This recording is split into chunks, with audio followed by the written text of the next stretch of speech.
국세청은 우선 감사원이 감사에 들어가기 전에 당연히 여러 가지 세금 신고 과정에서 조세 탈루를 이런 신고 과정에서 잡아냈습니까? 의원님, 원칙적으로 저희가 세금 계산서 관련해서는 조기 경보 시스템이라는 게 있긴 한데, 지금 의원님이 말씀하시는 이런 거는 결국은 사후에 저희가 점검을 통해서 밝혀낼 수밖에 없는. 예, 좋습니다. 그러면은 나가서 감사원이 감사를 끝내고 나서 발표를 했잖아요. 그러면 당연히 이런 허위 서류 발급이라든가 비용 처리에서 조세 탈루 의혹이 있는지 봐야 되는데, 전속 고발권 있는 국세청은 저희가 확인한 바로 아무 조치도 하지 않았습니다. 어떤 조치했습니까? 의원님, 감사원 감사 중이나 아니, 그러니까 제가 말씀드렸잖아요. 탈세 혐의를 적발했는데 덮었다면 이건 국세청의 비리입니다. 그리고 못했다면 무능이고 조치를 취하지 않은 것은 명백한 직무유기다.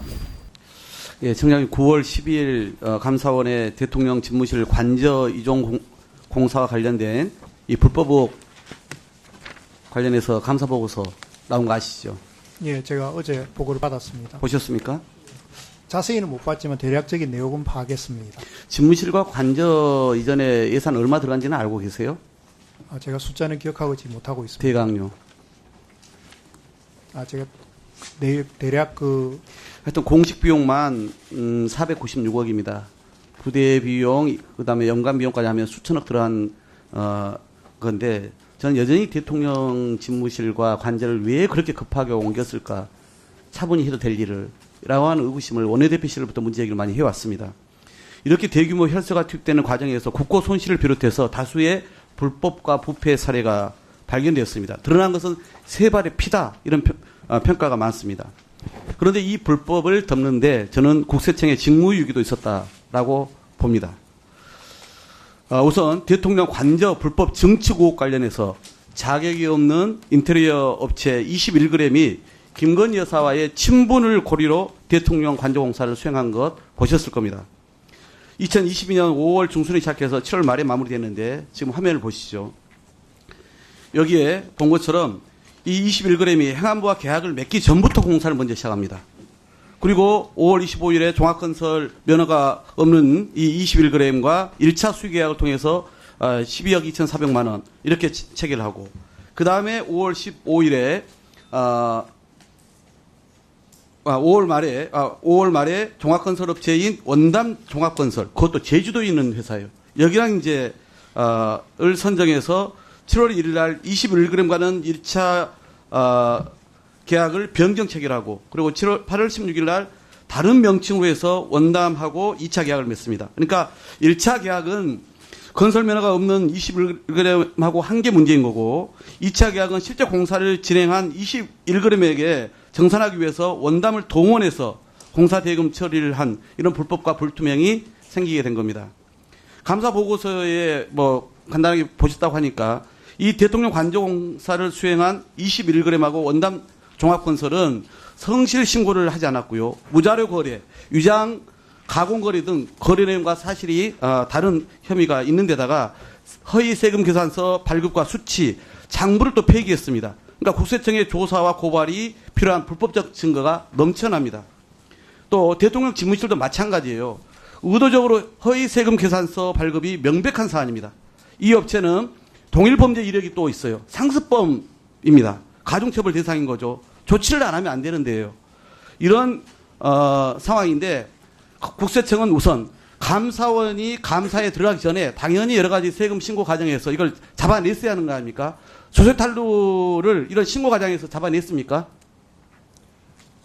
의원님, 원칙적으로 저희가 세금 계산서 관련해서는 조기 경보 시스템이라는 게 있긴 한데, 그거는 이렇게 굉장히 무자격자가 세금 계산서를 낸다든지 하는데 그럴 때 조기에 발견할 수 있는 시스템이고, 지금 의원님이 말씀하시는 이런 거는 결국은 사후에 저희가 점검을 통해서 밝혀낼 수밖에 없는. 예, 좋습니다. 그러면은 자, 신고 과정에서 잡아내지 못했다. 그러면 감사 과정에서 국세청이 자료를 다 제출했지 않았습니까? 그러면 이게 문제가 되니까 자료를 요구하는구나 보고 그때라도 살펴봤어야 했죠. 그런데 이 과정에서 허위 세금 계산서 발급 등을 살펴야 했는데 탈루 혐의를 확인했으면 당연히, 그리고 그 이후에 세무조사나 조세 범칙 조사를 실시해야 되는데 그것도 안 했습니다. 나아가서 감사원이 감사를 끝내고 나서 발표를 했잖아요. 그러면 당연히 이런 허위 서류 발급이라든가 비용 처리에서 조세탈 의혹이 있는지 봐야 되는데 전속 고발권 있는 국세청은 저희가 확인한 바로 아무 조치도 하지 않았습니다. 어떤 조치했습니까?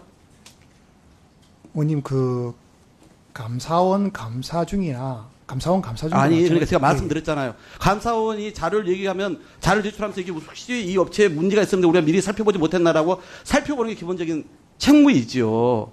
그리고 감사원이 이미 국민들께로 다 결과를 공개했어요.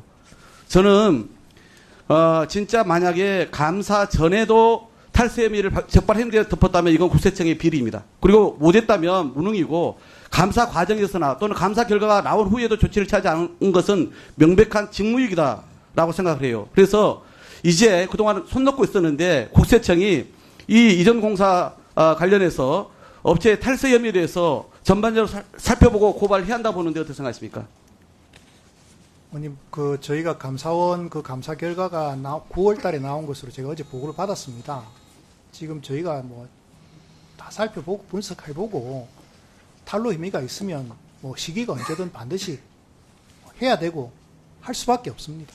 그러니까 국세청이 감사원 감사관련에 손놓고 있었던 걸 감사원이 그나마 밝혀냈으니 이재명 대표 관련해서는 회사들 다들 성조사에 나서면서 이 건에도 조치하지 않는다면 당연히 정권의 정책 도구로 국세청이 전화했다라는 비판에서 벗어나기 어려운 거예요. 그렇기 때문에 상당히 책임지고 있는 일에 대해서는 살펴보시기 바랍니다. 예. 저도 고발권 있잖아요. 검찰이 못하지 않습니까? 감사원이 이렇게까지 밝혀줬으면 먹으라고 다 떠줬어요. 합상에 다 올려줬어요. 그런데도 손 놓고 있겠습니까? 의원님 저희가 해야 될 부분은 반드시 합니다. 하겠습니다. 예.